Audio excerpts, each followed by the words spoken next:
آج معاشرے میں جو کمی پائی جاتی ہے وہ رابطے کی ہے، ارتباط کی ہے۔ آج ہمارا آپس میں کمیونیکیشن بہت ہے، آج سوشل میڈیا کے ذریعے سے ایک دوسرے سے دور کے فاصلے کم ہو گئے، بہت زیادہ ہے، لیکن جس اصل رابطے کے لیے خلق کیا گیا وہ بریک ہو گیا ہے۔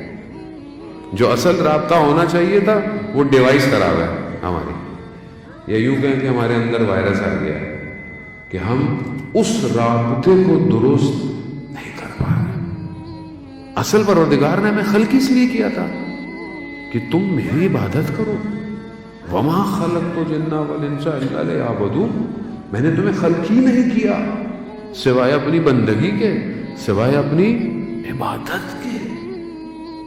تو یہ مقام ملے گا کیسے کہ خدا اتنی عزت دے؟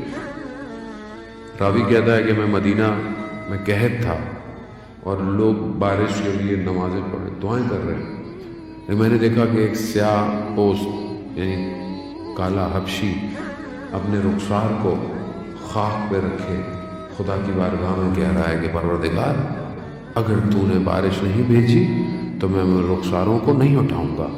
راوی کہتا ہے کہ بات پوری نہیں ہوئی، بارش شروع ہو گئی۔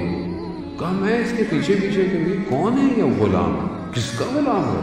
تو دیکھا وہ کوچے بنی ہاشم میں چھٹے امام کے گھوڑوں کو پالنے والا غلام تھا،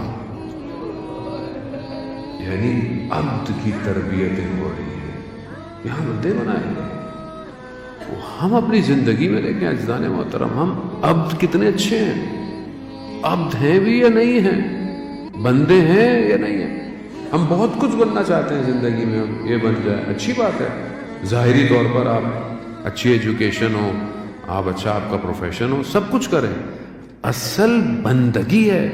سب کچھ آپ نے کر لیا، اسکائی اسکریپرز کھڑے کر لیں، بڑی بڑی جائیدادیں بنا لیں، نام بنا لیں، لیڈر بن جائیں، کمیونٹی کے لیڈر بن جائیں، سب بن جائیں، لیکن آپ بندے نہ بنیں، کہاں لے کے جائیں گے یہ سب؟ آیت اللہ عظمیٰ بہجت رضوان اللہ تعالیٰ علیہ، ان کی قبر پہ آپ نے دیکھا کیا لکھا ہوا ہے؟ عبد، بندہ، یعنی کوئی اور ڈیزگنیشن کی ضرورت نہیں ہے۔ اس ڈیزگنیشن کو ڈھونڈیں، اور وہ تبھی ملے گا کہ جب آپ اس کو خلوت میں سجدے کریں۔